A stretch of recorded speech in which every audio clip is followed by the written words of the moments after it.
of Levi's Stadium in Santa Clara as the San Francisco 49ers not playing in the game. It is the Seattle Seahawks, a division rival, taking on the New England Patriots. Super Bowl 60 on the way Sunday from that spectacular facility in this spectacular state. Hey, everybody, welcome to Super Bowl Today Vantage Point, presented by Verizon. Patrick Claybon here with 49ers fan Marcus Grant. Right off the bat, Marcus, how are you handling these circumstances? And good to see you. Good to see you. You know what? I'm doing all right here. You know, honestly, the 49ers exceeded expectations when you look at all the injuries they had, kind of everything they had to overcome, the fact that they had a chance to be the 1 seed at some point in the season. I think it's more than a lot of 49er fans could have expected midway through the year. Plus, at least on a personal standpoint, we have noted Trojan Sam Darnold going after a Super Bowl championship, so I can console myself with it. Yeah, the silver lining. And I wanted to rip that Band-Aid off bright and early. Let's get a look at what we have coming your way on this edition of Super Bowl Today. We got some great guests like Josh Allen, the 2024 NFL MVP, Brian Baumgartner of The Office fame, and also a big fan of the participants in this particular Super Bowl, Rob Gronkowski, who has played in his share of Super Bowls. John Riggins has as well.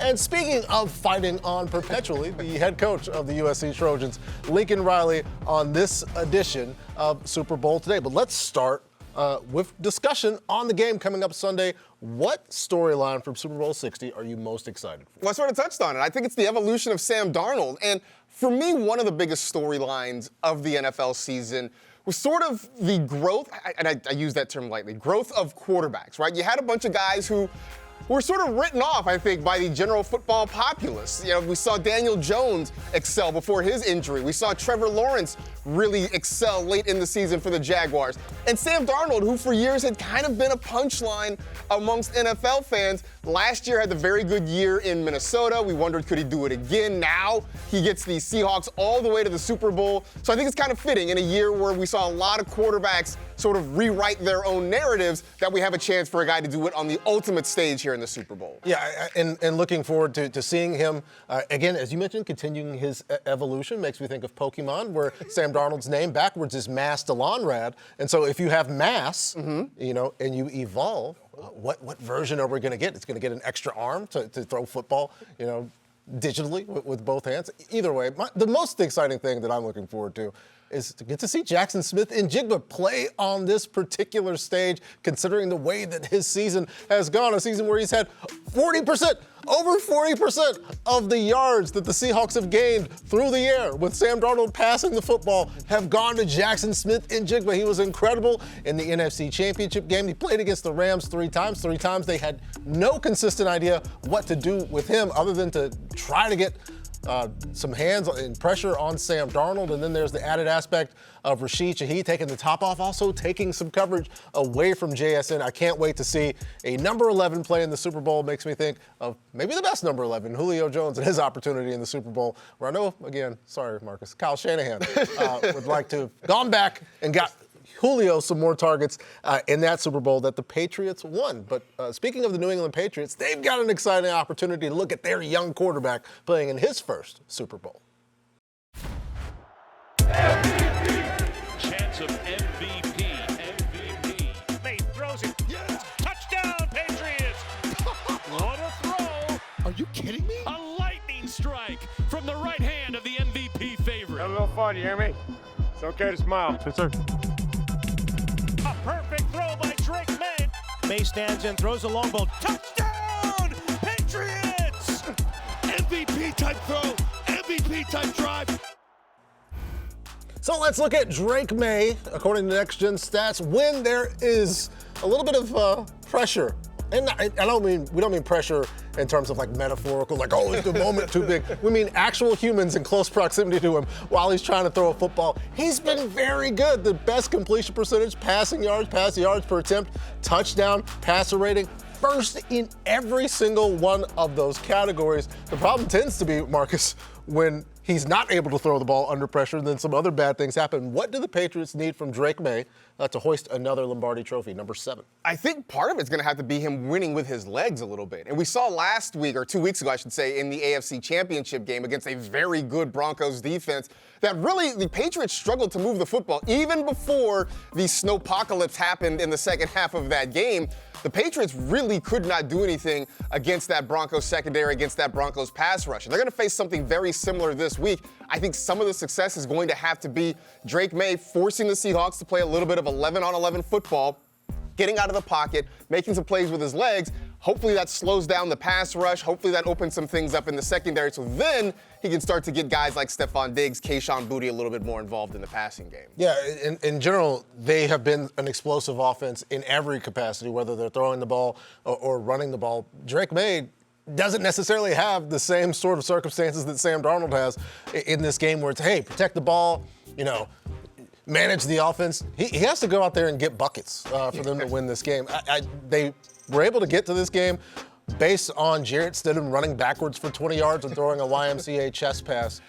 They can't do that this time around. They're going to have to be explosive. Drake May, I think, needs to be Drake May, oddly enough and succinctly enough, for them to have an opportunity in the Super Bowl. Now, Drake May, young quarterback. Sam Darnold, once the youngest quarterback to ever start a season opener in the history of the NFL, in the Super Bowl era at least. Another quarterback who's not so young anymore, would like to get to this moment, Bills quarterback Josh Allen. Look, I'm just going to take over there, Bill. I'm sorry, guys. It's all you. It's all you. Josh, are you healthy, man? How you feeling, bro? How you feeling? I'm feeling good. I still got a little bit of a limp, still got a boot on, but feeling good, ready to roll. Yeah, man, because you scared me. I saw you walk through the weight room for that press conference, and I saw you, in your walking boot. I'm like, damn, no, not the bazooka. The bazooka can't be hurt like that. Next question for me, bro. Your offensive coordinator is now your head coach in Joe Brady. I know that put a smile on your face. You guys got a great relationship. How do you think his role is going to change a little bit? And do you see him, you've seen him stand up in front of the offense a lot, but how do you see him standing up in front of the team, commanding the respect of everybody in that building? Well, I think what you're going to get with Coach Brady, it's weird to call him that. I've called him Bill for like 3.5 years. But he's as real as it gets. He's never going to be the one to place blame anywhere, but he's going to point the thumb. And that's what, this offense loves about him. He's as real as it gets. He's a leader of men. He's a brilliant offensive mind. He's been around a lot of, brilliant offensive minds throughout his career. And I'm very excited, very happy for him. He's worked really hard to get this opportunity, and looking forward to how this is going to look in the future. Now, Josh, we got other people up here. They're going to ask a question, man, but I'm sorry, man. I've been waiting for you for 3 hours, okay? So, look, check this out, man. I think you're the best quarterback in all of football, all right? You know that. Man, you've talked about this, all right? But they took your offensive coordinator, now he's the head coach. They're making moves to make sure, this window is open for you, man. Do you feel any, pressure to, perform or go to the Super Bowl? What is it like knowing that the organization is doing what it has to do to make sure you're successful? Yeah, I don't know if I feel the outside pressure. Obviously, there's internal pressure that I put on myself, and I want to go out and I want to win every game. I want to make every throw, That's the nature of the competitiveness in me. I'm still not over how the season ended. I feel like if I make one more play, if I play a little bit better, who knows where we're at. But again, that's the sense of reality is where we're at right now. So it is what it is. But I'm going to keep turning over every stone and every leaf, trying to figure it out, and just try to continue to get better as the years go by. Hey, Josh, Mike decided to take a breath here. So this is Steve White. This is Steve White. I'd love to get your thoughts with the Super Bowl nearly upon us. Just your thoughts on Drake May. You see there's a lot of comps between him and you, especially when it comes to running the ball. But you've seen him twice in person for the last couple of years. What are your thoughts on him, especially going into a big situation like this? Well, I think for me, what I do is I separate sometimes the player from the person. Someone could be not a great quarterback, but a great person, right? And I think for Drake, he's a great person and a great player. He plays the game the right way. He's obviously the leader of that football team. Guys respect him and look up to him at even such a young age. he continues to make plays throughout the entire year. He's obviously, I think he's one of the top 2 MVP candidates. So his play kind of speaks for himself. But on top of that, he's just a great human being. He's an easy guy to root for. I hate that he's in our division because, like, when you're going against people that you like and you respect, it makes it a little more difficult. But no, he's a stud.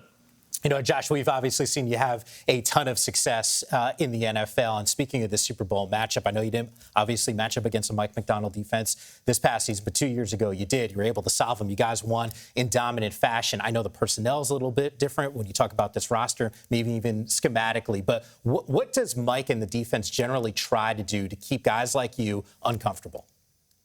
Yeah, I mean, they're presenting different looks. Their team I obviously didn't watch a lot of tape on them this year, but they play so fast. I mean, they are flying to the football. They're hitting you hard. They're going to bring different looks from different positions. Their D-line's getting after it. And I think their secondary is kind of what makes them go. They're able to move freely and throw in some good disguises there, which affects the quarterback pre-snap and post-snap. You got to figure out what they're doing to make sure you're throwing it to the right guy. So they got it going on over there. Yeah. Josh, I know you are being brought to us courtesy of Natrol.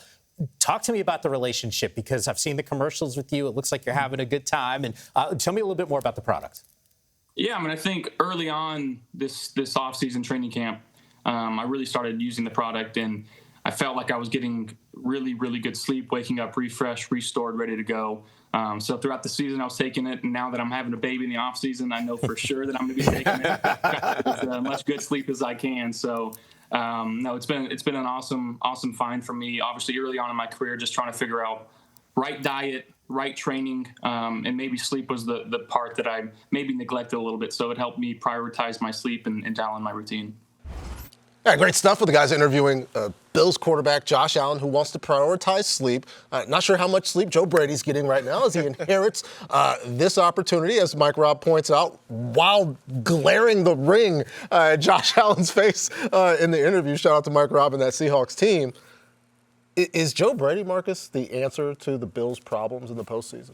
Color me skeptical on that one, just because one of the big issues with the Bills this past year, the past couple of years, you could say, had been sort of a lack of creativity in the offense and the frustrations, not just amongst Bills fans, but certainly within the front office, I think within the locker room, just at how much the offense really struggled and how much this offense really relied on Josh Allen playing hero ball for them to be successful. So I don't know that elevating the architect of that offense to the head coaching position, where now his attention is even more divided amongst all the other units in this team, is necessarily going to be what helps this group. Now, there's still some personnel issues there. I think they need help at wide receiver. I think they've got to get a lot younger defensively as well. That doesn't all fall on Joe Brady, but he is going to be the man tasked with trying to shore up this whole team. And again, just when some of the issues about this team kind of were laid at the feet of the offensive coordinator, I don't know that elevating him to head coach solves everything. Yeah, in general, the problems related to the perhaps lack of athleticism in the defensive secondary. They need some defensive playmakers. They've tried to acquire those through free agency. I understand the player acquisition circumstances from the people who are still there. The blame was placed a little bit on the former head coach. Well, now that they've got their opportunity to acquire the players that they would like to acquire, and we'll see how that works for the Buffalo Bills. But I'm with you, Marcus. I don't know that instantly insert Joe Brady here necessarily changes any of those things. And let's be honest, the ball's not round. Any number of those playoff games could have gone the Buffalo Bills' way, and they could potentially even be in this game. Also, not in this game, but in Santa Clara, George Kittle of the San Francisco 49ers having some fun chopping it up with folks on behalf of Verizon. Call your mom or I will. Yeah. I'm George Kittle, here on a scooter at the NFL Pro Bowl, powered by Verizon. You're going to love the interviews, going to get a lot of great interaction, and you're going to see me racing people on a scooter. Enjoy. Christian McCaffrey, here with us at the 2026 Pro Bowl, powered by Verizon. If you could FaceTime one person right now, who would it be? It's my mom, because I love talking to my mom. Call your mom. Call your mom often. Call your mom or I will. Yeah. Cooper DeJean. Yeah.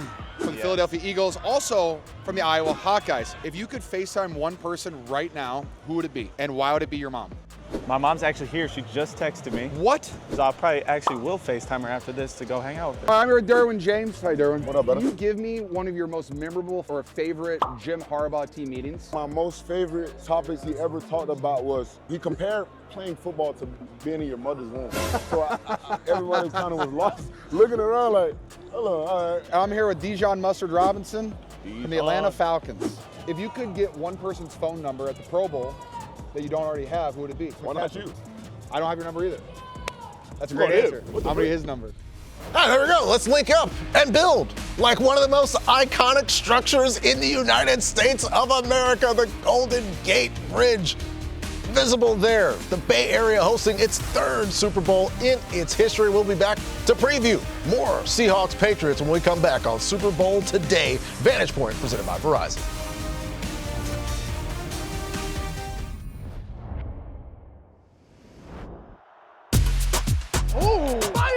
Smith-Njigba, just terrific. Smith-Njigba, what a catch! Oh, what a beauty! Wow!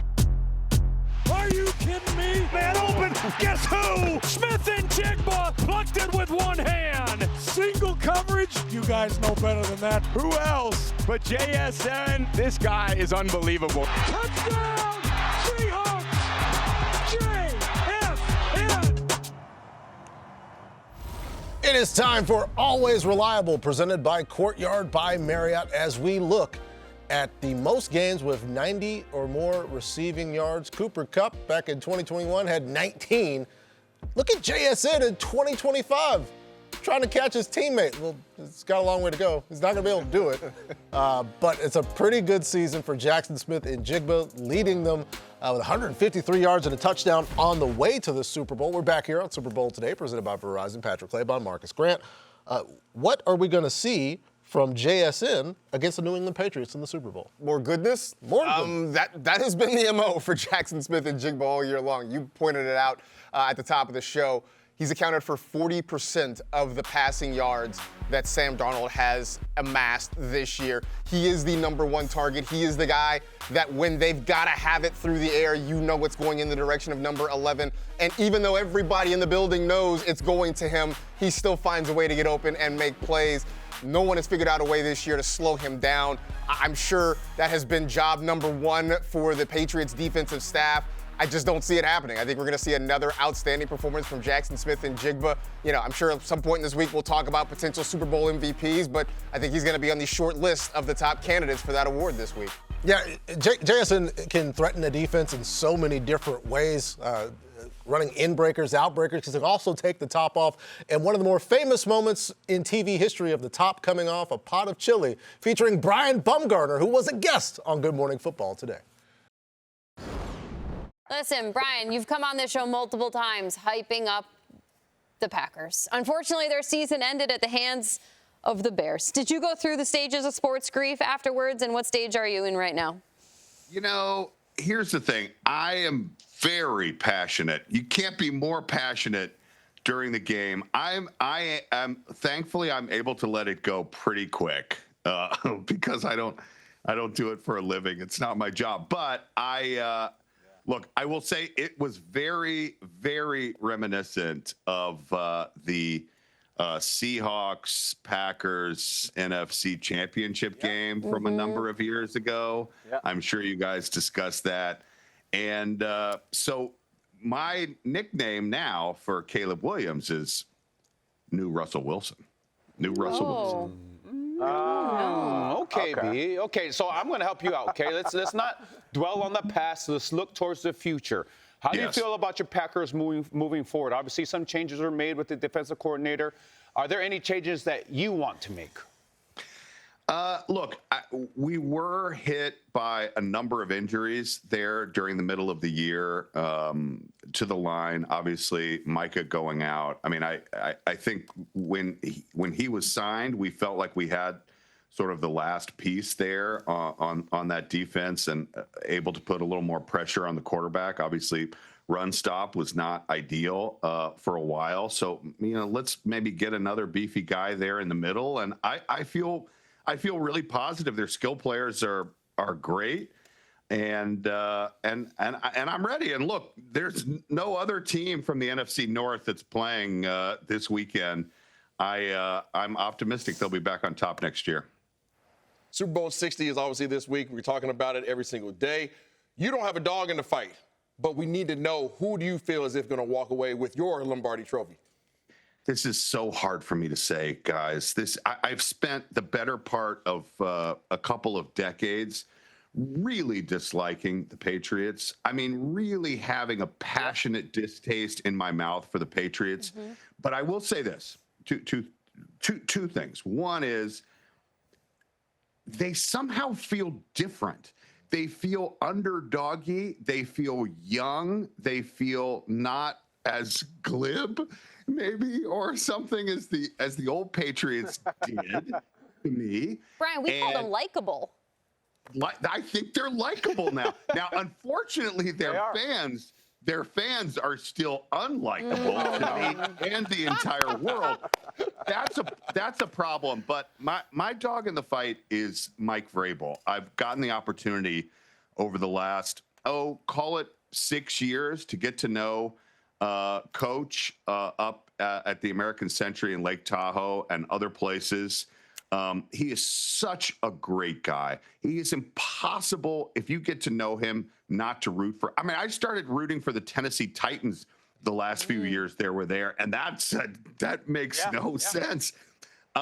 So I feel like I do have a dog, a big dog named Mike Vrabel, and I think the Patriots are going to surprise people again, and I think they're going to win the game. Yeah, Mike is a very lovable figure. You're also one, too, as well, Brian, not only for what you do in film and radio, TV, all of that, but what you do with Ramp Again. You're partnering up with Ramp Again last year. You were the CFO manually entering 50,000 expense reports. What are you guys doing together this year? Well, so it was 700. It was me in a box on the streets of New York City trying to do what Ramp did, which was process 700,000 transactions in a day. That was interesting. We got a Super Bowl ad, and in true Ramp fashion, it's not just an ad. We were throwing a tailgate before the game in San Francisco. And Ramp's the campaign is about multiply yourself, and so everyone at this tailgate is going to be dressed as me. They are offering bald caps. They are offering a shave, shaving the old dome there, if you want to be so bold. And so we're going to multiply what's possible, make a bunch of me, and they're giving away 2 tickets to the Super Bowl. It is currently trending, breaking news, as the most attended tailgate prior to Super Bowl this weekend. Yeah, thanks for Brian Baumgartner to join the folks on Good Morning Football. Let's do him a favor, because I know it probably hurt to have so much Patriots discussion for Brian, considering, as he pointed out, his relationship with Patriots fans. Interesting there. What do his beloved Green Bay Packers need so that he can be on GMFB before the Super Bowl talking about his actual team? I think a lot of it has to do with trusting their quarterback a little bit more. I think we saw Matt LaFleur fall in love, I think, too much with the run game this past year. And I get it. Look, Josh Jacobs has been very productive for this team. But, even if it doesn't show statistically, you watch Jordan Love and you realize the arm talent that he has. He is a great thrower of the football. Look, you can say Packers fans have been spoiled when it comes to talent at the quarterback position, going from Brett Favre to Aaron Rodgers, now to Jordan Love.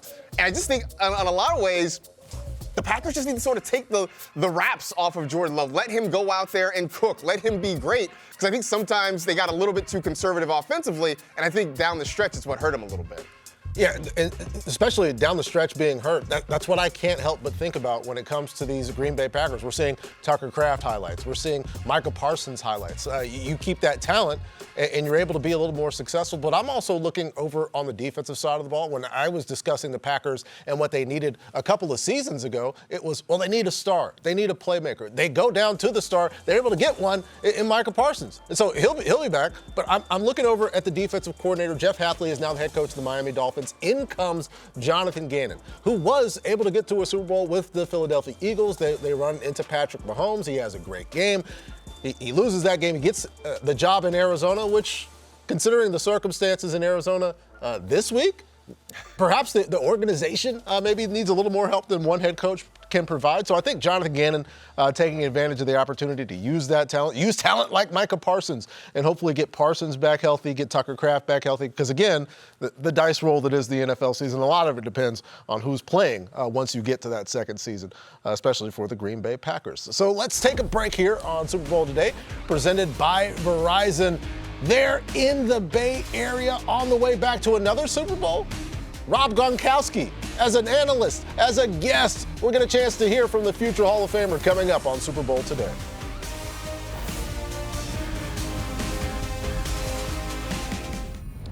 We are back on Super Bowl Today, presented by Verizon. The look from inside a cable car. If you want to preserve your area's dedication to public transit, make sure that it has a nice aesthetic.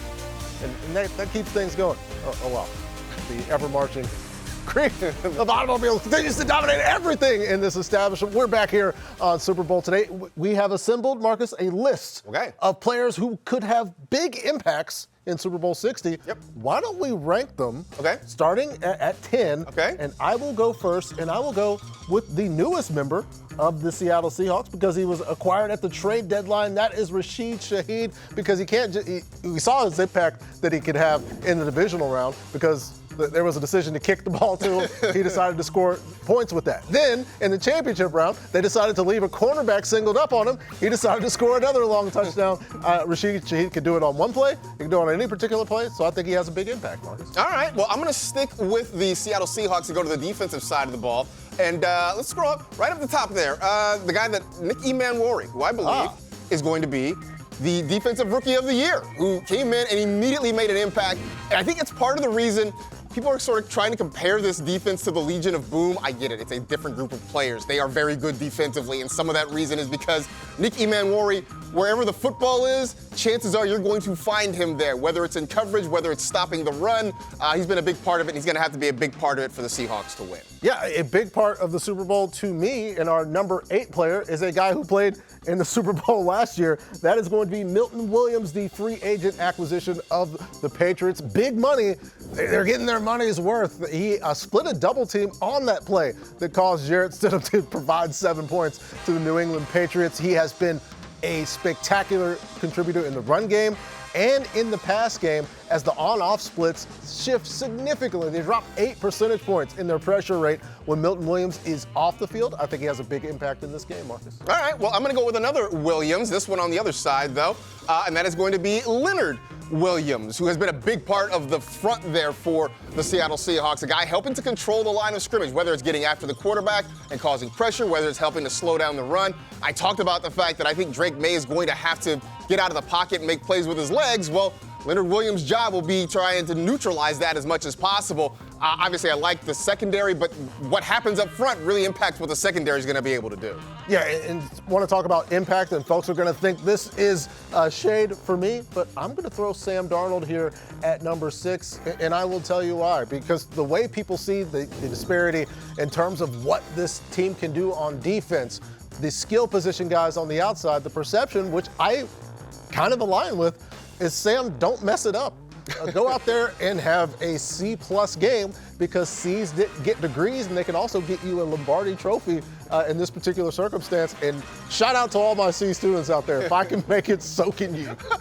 Well, if we're going to go with Sam Darnold, why not we go with the guy that he's probably going to be throwing the ball to a lot, and that is Jackson Smith-Njigba. Because, look, if you want to talk about being a C student and just putting out a C to get Jackson Smith-Njigba could turn that into an A-. I mean, with what he does after the catch, what he does with his ability to get downfield. I said earlier he's probably going to be on the short list of candidates to be the Super Bowl MVP. So maybe even having it at 5 might be a little bit too low, but, you know, that's where he is for now.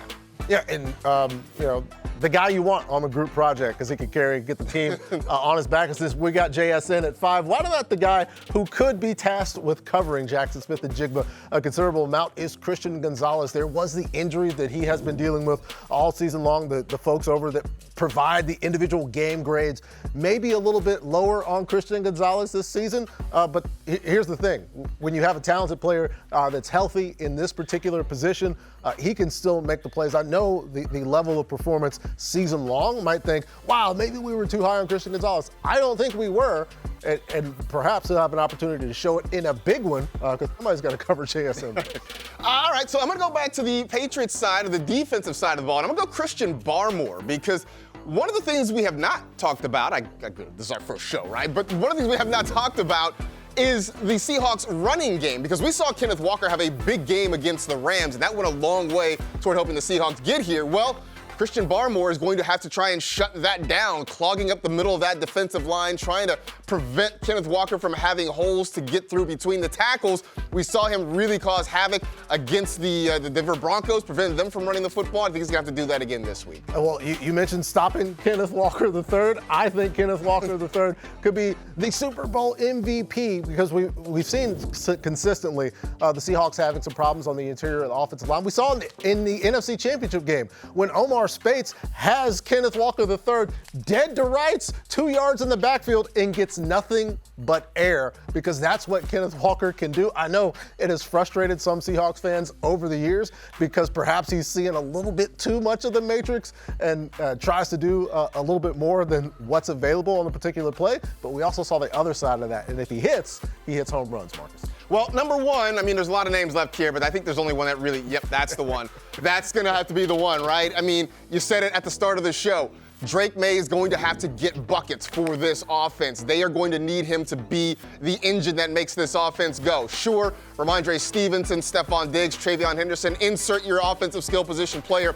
They're going to be important, but if Drake May doesn't have a Drake May-like game, the Patriots, I think, have absolutely no chance in this ball game on Sunday. Yeah, and the Patriots have had some of these Super Bowls, 6 of them, where marquee players make incredible plays, including the guy that we have coming up with a opportunity to visit with the folks at Good Morning Football, a Patriot who consistently got buckets to the extent that he was getting blasted and sent on missions by his Hall of Fame quarterback, Rob Gronkowski, in a much safer position, joining the folks on Good Morning Football. At the table. I got to give props where they're due. Rob Gronkowski, WWE 24/7 champion. Give him a round. Let's go, Rob. But the tension I have is WrestleMania 2020. Okay. You're on top of this, I don't even know what, it's a platform of some sort, and the greatest tight end of all time, out there blocking, hitting, doing whatever on the field. You don't want to fall 3 feet off of this platform onto some people.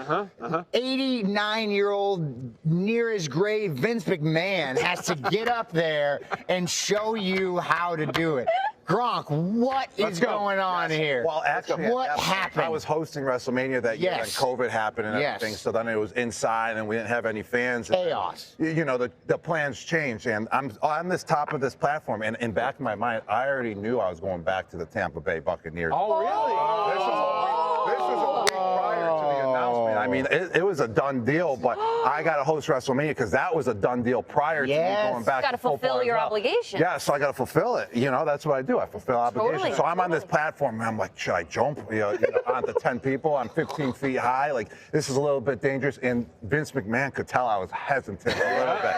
He just walks over, however old he is. He's 89 years old now. No. Oh, all right. You don't want him to hear you say that, but whatever. He's 60, we'll say. You know, and he's flipping over. He's just up there. Get out of the way. He just jumps right off the platform with no hesitation. I go, all right, I can do this. Let's go. So then I jump off the platform live when it was live on WrestleMania and, knocked down. Everything I was was great. like a bowling ball, knocked down 12 dudes like a bowling pins that they were. And what did I do? I pinned someone then. I think that's where you won the 24/7 championship. That's when I won the 24/7 championship. And then COVID happened, obviously. So then by default, I became the longest tenured 24/7 of all time.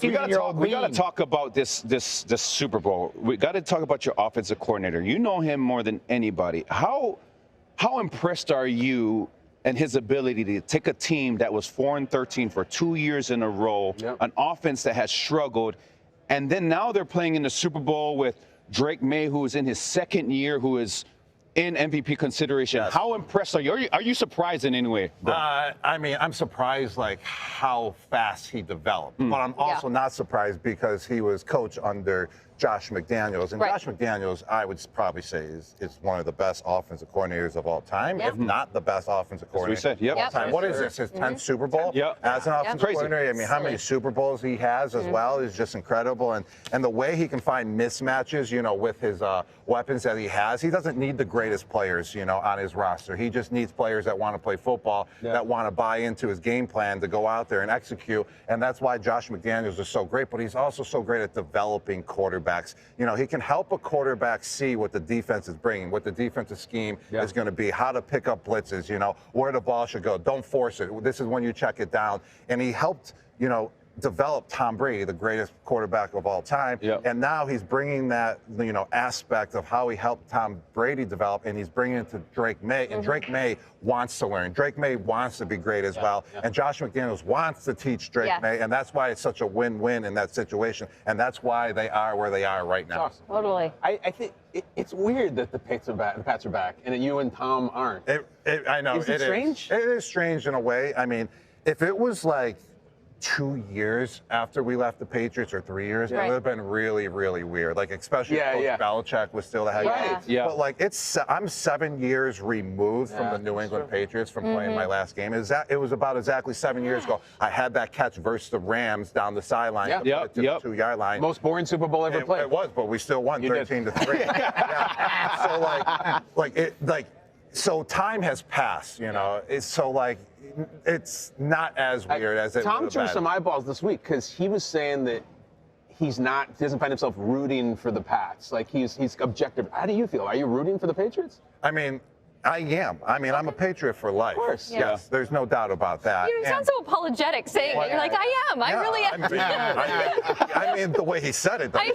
Let's talk about last call for football from FanDuel. Yes. So it's the FanDuel Super Bowl campaign. Yes. Last call for football. It's the week-long campaign, and it's an outcry for celebrating the season. You know, a cheers to the great memories that were made this football season, and also it's a rally, you know, to enjoy the last game of the year, which is the Super Bowl that's coming up. It's the biggest game of the year, and we got Super Bowl legends in it. We got Joe Montana, Adam Vinatieri, myself, and it's a toast, you know, to the incredible season that it was. And if you're going to make a bet out there, be responsible. More to come here on Super Bowl today. How's your New Year's resolution going? The Golden Gate Bridge has lost over 50,000 tons since it's originally been constructed back in 1933. Constructional upgrades, you know, technology has changed. We got more coming up. Technology has changed since John Riggins and the Washington franchise won a Super Bowl. He joins us next on Super Bowl Today. Back here on Super Bowl Today, approximately 1,500 inmates spent time at the penitentiary in Alcatraz. A guy who had defenders feeling like they were in Alcatraz, John Riggins, Super Bowl 17 MVP, joining the folks on NFL Network this week. John, my God, I used to listen to you on the radio every single day. The amount of information and the breakdowns and the analysis was truly remarkable. It's a thrill to have you on the show with us, but we're on the precipice of this Super Bowl. Would love to just get your take on the matchup and what you expect to happen. That would have to be my first question. Listen, I haven't done live TV in quite some time, so go easy on me. Well, I think what's really classic about it is the quarterbacks, which, as much as I hate to say this, the quarterbacks are the game. But you've got one that has been booted around the league, so was a traveling salesman for about 3 or 4 years. And then you got a young guy that came in and nobody knew what he was all about. So I think that's really where this Super Bowl begins. And you talked about the quarterbacks playing in this game. Could you also give your opinion about the running games? Both of these teams have great running games. How will the running backs affect the Super Bowl?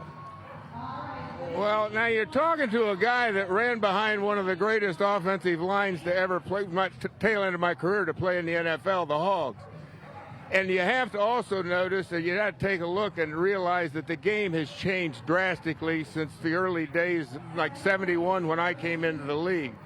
It's no longer, used to be, Richie Pettibone, the coach and player, used to tell me that you had to run the ball to set up the pass because the pass was all that important. And nowadays, I honestly believe it's the pass that sets up the run. And I think that's you look at it. It's not the same.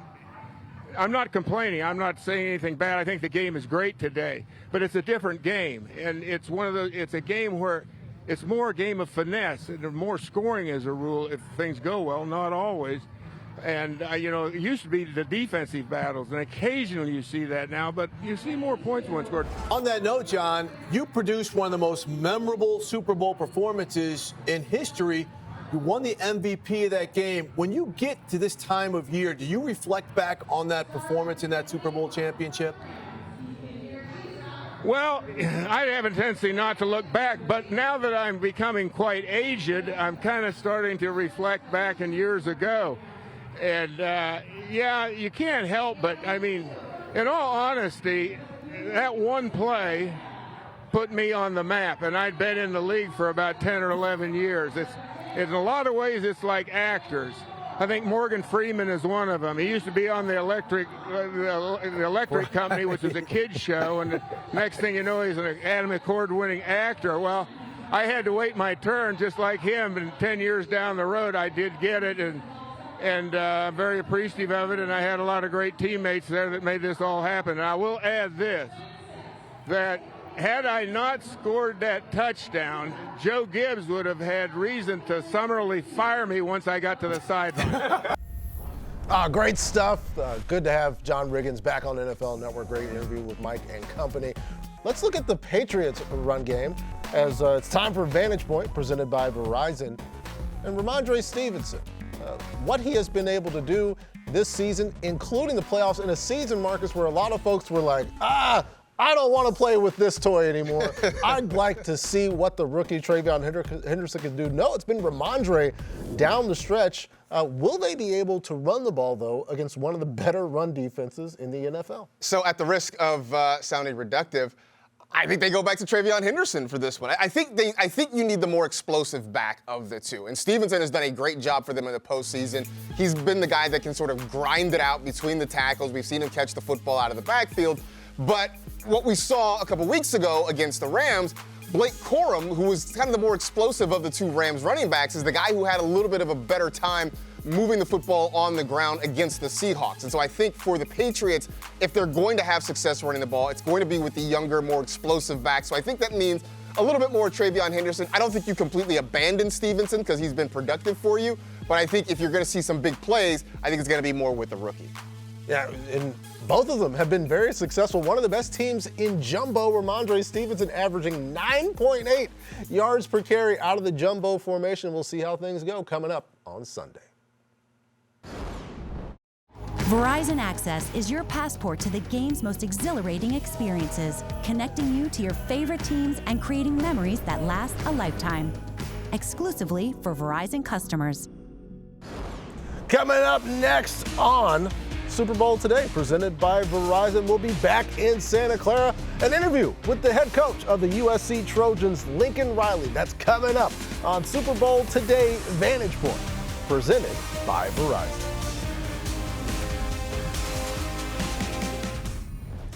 Back here on Super Bowl Today, getting a look at the sights and scenes in the Bay Area ahead of Super Bowl 60. The Patriots are taking on the Seattle Seahawks. The Seahawks quarterback by Sam Darnold, the former USC Trojan. What about the head coach of the Trojans on Super Bowl Today earlier this week? I believe you coached Ramondre Stevenson when you were at Oklahoma. What about his development and the way the Patriots have really leaned on him in the postseason? Yeah, I mean, typically, it's hard to win at a high level without being able to run the ball effectively, being able to close out games, convert those tough short yardage plays or goal line plays that a lot of these games come down to. And Ramondre is such a versatile player. I mean, you see him catching the ball right there in the highlight. He was a really good receiver for us, but, that all started with him with great feet, great balance, and he's a compact, physical runner that can really put his pads down. Is very difficult to tackle one-on-one. So he got better and better at his time with us at Oklahoma, and then obviously has turned into a fabulous player. So fun seeing him have that type of run with the Patriots.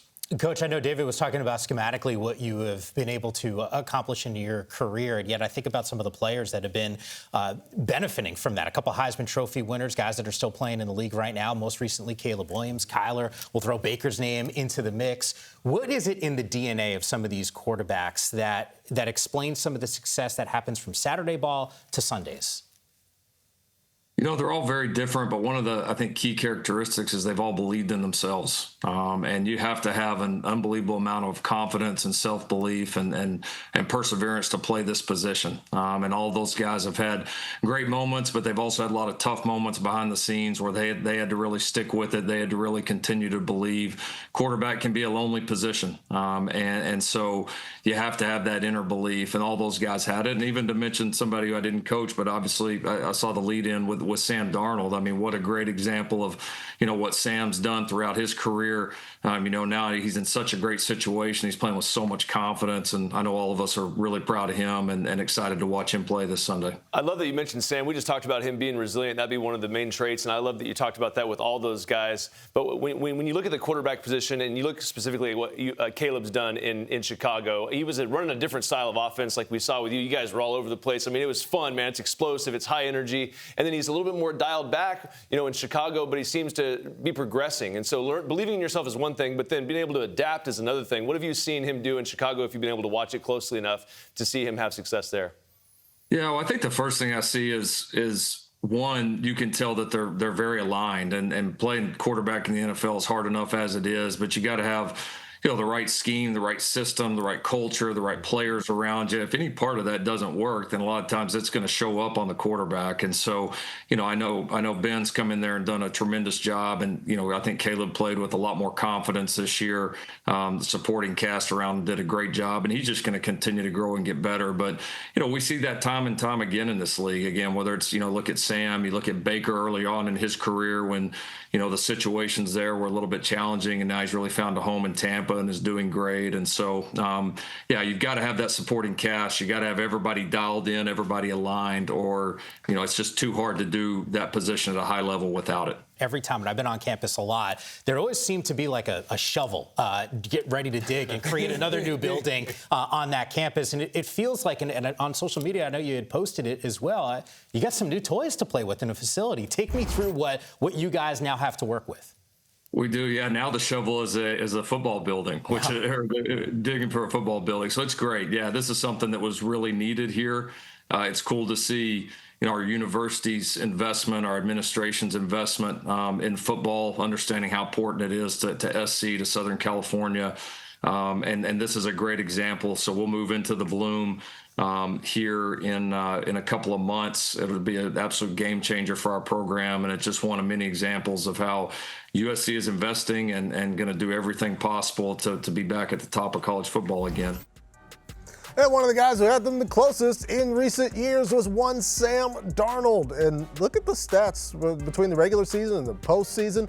They've scored more points per game. Sam Darnold actually getting closer to where he was earlier in the season, 235 yards per game. But again, a key part, the 20 giveaways in the regular season. They have yet to turn the ball over in the postseason. As Coach Riley pointed out, Marcus, the evaluations of these quarterbacks tends to be based on the results for a lot of people. People punted on Sam Darnold perhaps a little bit too early. And there's this idea that there are multiple versions of Sam. Which one is going to play in the Super Bowl on Sunday? I think it's going to be the one that's going to be, I hate to say game manager, right? But I don't think they need him to be a game winner. They just need him to be good enough. And I think you're going to see that version of Sam. And, there may be some throws. He may have to make some tough throws, and I think he can do that. But I don't think they need him to go out there and throw for 300 yards and 3 touchdowns. I think he can be just good enough, manage the situation, let the defense do its thing, let your playmakers do their thing. So we see JSN and Cooper Kupp and Kenneth Walker. I think that's the version of Sam Darnold that we will see, and I think that's the version of Sam Darnold that's good enough for the Seahawks to win a Lombardi. Yeah, and the thing that Sam may get a chance to experience is the way that this blade of, excessive lack of reasoning can cut both ways. And so we've had Sam Darnold in bad situations in a franchise that literally hasn't won anything since way before Sam Darnold was born.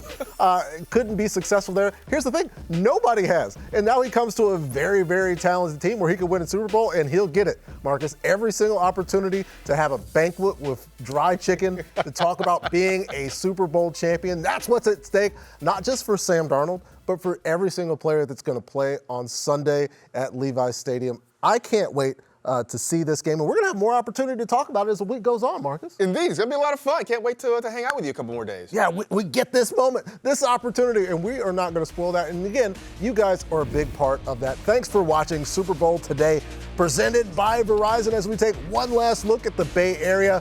Thanks for being such a great host, Bay Area. We'll be back with you as we look forward to Super Bowl 60 coming up. We'll see you next time.